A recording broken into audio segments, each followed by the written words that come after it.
नमस्कार आमगेलें कारकळ कमलाक्ष मम्माल्याक मस्त जन मस्त नमुने सहाय निमगून येताची जाल्यार कमलाक्ष मामान तांकां तेगेलें कसन साध्य आसा तें दिवन चांग जायची म्हणून सांगतना स्वाभिमान आनी स्वावलंबन अत्यंत मुख्य म्हणून सांगता। ह्या विशयान तूं कमलाक्ष मामू तुमकांय दोन उत्तर सांगता म्हणून सांगून हांव कमलाक्ष मामाला निमगून घेता। ओम साईराम पुरे जाणां नमस्कार। स्वाभिमान आणि स्वावलंबन आमगेला आसकातीच प्रत्येक मनशा लागी आमगेल घर कडेन सकाळ लागून ज्यान वयता सुरू जाता मस्त नमुना कश्ट आशिल्लीं जान अनाथ जान आशिल्लीं कॅन्सर पेशंट्स डायलिसीस आशिल्लीं खावच्या जेवच्या नातिलीं आनी तुगेले चेडवांक शिकवण हांकां दूड दिवच्या सादी नातिलीं तर एक राशपुरा लोक येता।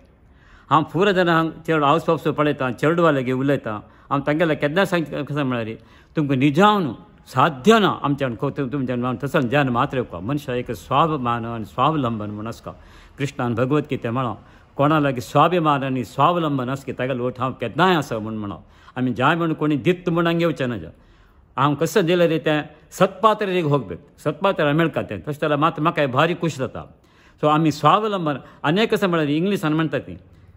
Self help is the best help God helps those who help themselves. आमगेलो पुरो जाणांना शक्ती आसा आमी जालें तितलें आमगेलें जीवन चंदर चला सुचना शक्ती पुरो जाणां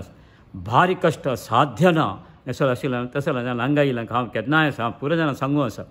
दित म्हूण येवचें ना एक लायलो हांगा म्हगे लागीं आनी म्हळालो अशें अशें म्हगेलें चल्ल्याक शिकवणें जावपा तें पुरो जावपा पुरो म्हणून तो हांव म्हणलें तूं कसलो काम म्हळें म्हाका फार्मेसी तूं बिजनस लायक न्हू वय मागीर तूं कसो लायलो हांगा म्हणलें तें तूं दित म्हूण म्हळें पुरो जाणां म्हणून दित म्हणून घेवचें न्ही निजान तुमकां कश्ट आसल्यार मात येवका तुमी दित म्हूण आयल्यार दीस एक मेळचें आशिल्लें वता तें पाप तें त्या निमित्त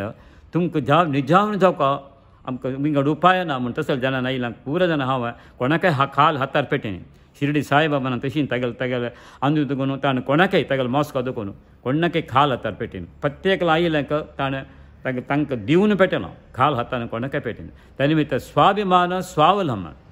हे दोन गूण आमगेले आसा म्हण जाल्यार आमगेले जल्म धन्य आमगेले म्हळ्यार कश्ट आसल्यार त्या कश्ट आसल्यार तुमी तें कश्टा दुखून वयर येतात म्हळ्यार तुमी प्रयत्न करतात शत प्रयत्न करतात साधन करतात कोणाक वचचें ना आमी हात कोणाले दिवचे न्हू मागचें ना म्हूण त्या एक नंबराचें हें आसता आमगे लागीं तशें आसल्यार मात्र तुमगेलें जिवनय भारी लायक चंदार चलता कोणा लागीं निमू साध्य अगत्य ना तुमगे लागीं ती शक्त आसा तें आमी लायकून चंद करून विनियोग करता तें कश्ट पावका कन्नडान म्हणटात कश्ट पडटा रे इश्ट सिगोवं म्हूण हांव फुडल्या हात भितर उरलेलो कसं म्हळ्यार दुख्ख आसा वय तें दुख्ख आमी सूख करून घेवका आमगेलेची कसं कश्ट आसलें हगलू रात्री आमी हें करता आमी शिकना म्हण जाल्यार व्हडना आमी उपास काण जाल्यार व्हडना चेडवां शिकून तांगेलें एक जीवन चांगदा तशें करता आमी तेन्ना मात्र हांव आतां सांगिल्लें बदुको बंगार म्हूण तशी आमगेलें स्वाभिमान स्वावलंबन आसा म्हण जाल्यार प्रत्येकल्यान जीवन लायक जाता आमगेलें सगळें देशांत इम्प्रूव जाता